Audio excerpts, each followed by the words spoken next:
The second princess and cracked open that supposedly untouchable royal archive box. The entire story changed. What should have been nothing more than a routine handover of palace records suddenly turned into a mystery so unsettling that whispers reportedly started flying through royal hallways before the lid had even finished closing. A trusted palace aide, someone who had spent decades guarding the monarchy's most sensitive information throughout the reign of Queen Elizabeth II and beyond, had finally stepped away. Their last assignment sounded straightforward: deliver a sealed collection of journals, inventories, confidential files, and priceless royal artifacts to Princess Anne. But according to the story, what found inside was not organization. It was chaos, not preservation. It was disappearance, and the missing pieces allegedly pointed straight toward one of the most controversial figures ever connected to royal life. Princess Anne has spent decades earning a reputation as the royal family's iron wall. She is known for discipline, precision, and an almost relentless attention to detail. So when the secure archive box arrived in her possession, she reportedly refused to simply store it away. Instead, she began reviewing every page, every inventory sheet, every historical document, and every recorded asset one by one. At first, everything appeared perfectly normal. The records were carefully organized. The documentation looked complete. Yet as Anne continued digging deeper, comparing inventory lists against actual archived holdings, tiny inconsistencies reportedly began emerging like cracks spreading across frozen ice.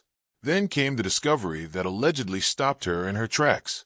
A valuable pearl bracelet was missing. Not misplaced. Missing. And that was only the start. As Anne continued examining the archive records, she allegedly uncovered something even more alarming. Entire sections of confidential documentation had vanished. An internal expense ledger was gone. Work journals covering the years 2018 through 2020 had disappeared completely. Those were not random years. They happened to cover one of the most dramatic periods in modern royal history. It was the era when Meghan Markle entered the royal family, became a central figure within palace operations, lived inside royal residences, and eventually became part of the explosive chain of events that led to the Sussex departure from royal duties. Suddenly, what once looked like a simple clerical discrepancy no longer seemed accidental. The timing felt too precise. The missing documents felt too selective, and the questions started multiplying. Why those specific journals? Why that particular ledger? Why did the disappearance seem connected to a period already surrounded by endless controversy? According to the story, and immediately recognized the potential danger. The missing expense ledger allegedly contained far more than basic financial figures. It reportedly included private schedules, internal operational details, confidential sponsor information, and handwritten notes connected to members of the royal family. In other words, if those documents truly existed and had somehow fallen into outside hands, they represented far more than missing paperwork. They offered access to the monarchy's inner world. That possibility reportedly transformed concern into urgency, and allegedly wasted no time. Phone calls were made, archive logs were reviewed, personnel records were examined, transfer histories were reopened. Every trail was reportedly followed backward. Then came the answer that allegedly sent shockwaves through the investigation. According to internal records reviewed by palace staff, the missing journal had allegedly been removed years earlier, during preparations surrounding the Sussex relocation. Staff members reportedly recalled being told that authorization had been granted for the materials to be removed. The explanation sounded official. It sounded credible. It sounded beyond question. After all, who was going to challenge a senior royal household figure claiming approval? Nobody did. And according to this narrative, that choice would return to haunt them years later, when the assistant reportedly informed and that Meghan Markle had allegedly told staff she possessed authorization to remove the journal. Everything changed instantly, because when investigators allegedly searched for records supporting that authorization, they found absolutely nothing. No signed approval, no formal transfer documentation, no verified authorization from palace asset managers. Nothing at all. The absence of paperwork created a devastating contradiction. If permission existed, where was the proof? If approval had been granted, why could nobody locate the authorization? And if there had never been authorization at all, then what exactly happened during those final days before the Sussex departure? According to the story, and finally reached a breaking point. Enough questions, enough speculation, enough uncertainty. She allegedly sat down and drafted a direct message carrying the force of an ultimatum. The communication reportedly demanded the return of the missing items within 48 hours. The pearl bracelet, the ledger, the journals, everything. The message reportedly left little room for misunderstanding. Return the materials or face legal consequences. And that was when the situation exploded beyond palace walls. Leaks started surfacing. Reporters began digging. Commentators sensed a major story unfolding. Within hours, rumors that Princess and was allegedly threatening legal action against Meghan Markle spread across media outlets like wildfire. Headlines multiplied. Television panels erupted. Social media platforms turned into battlegrounds. Everyone had a theory. Everyone claimed to know what was really happening.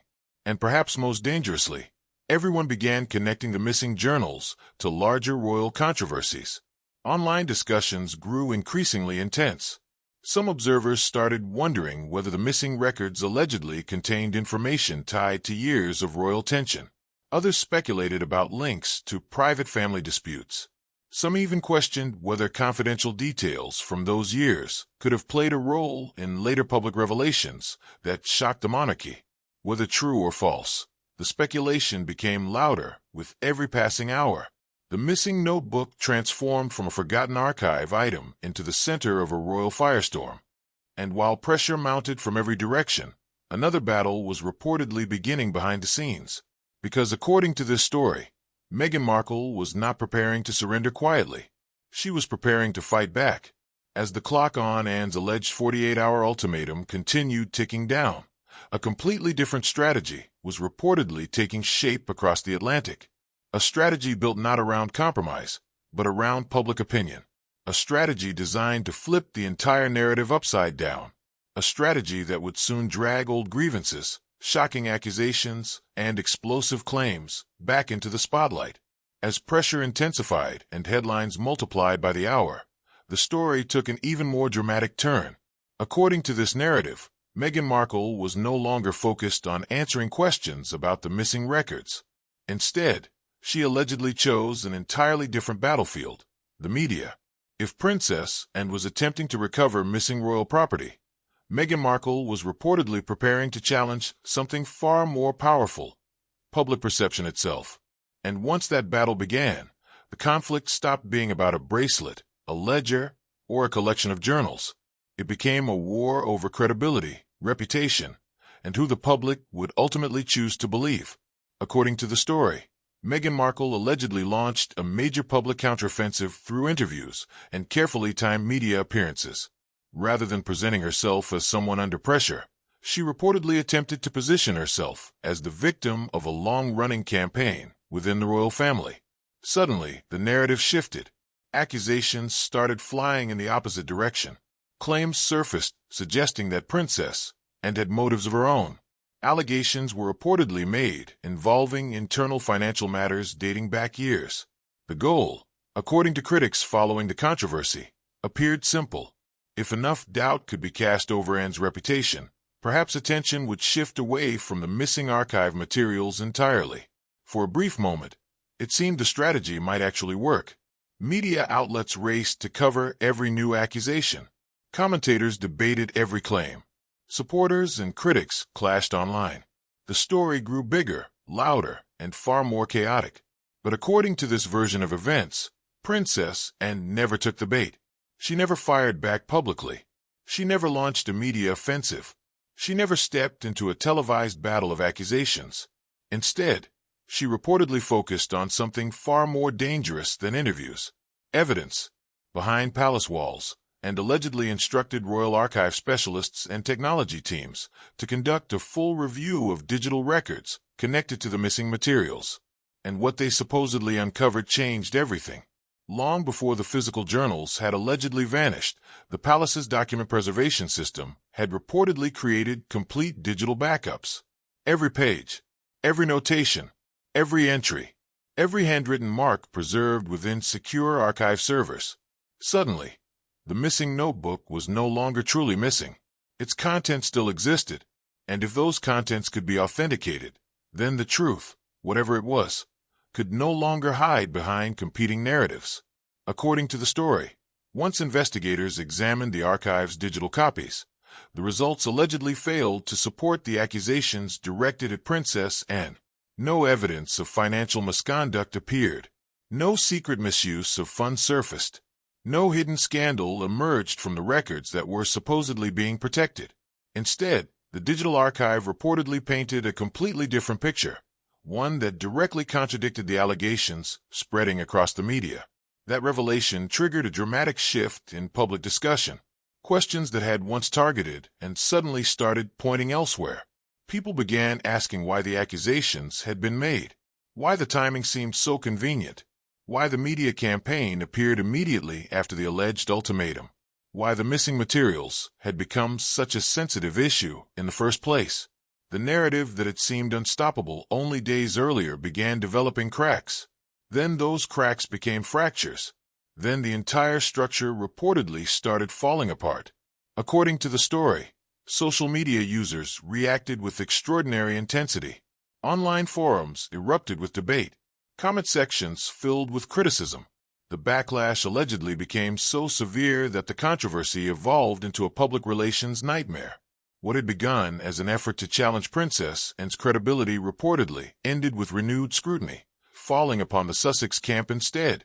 Yet perhaps the most remarkable part of the story was Anne's response. There were no victory speeches, no celebrations, no public display of triumph.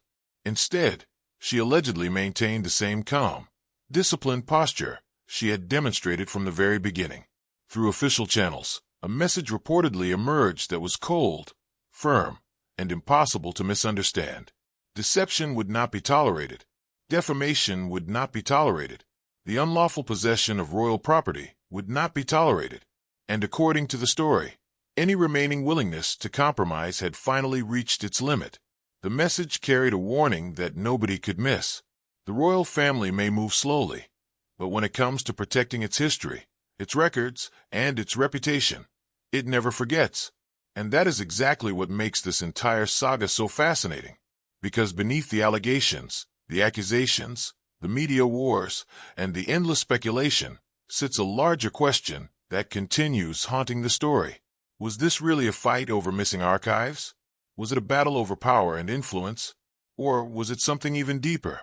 A struggle over who ultimately controls the royal narrative itself?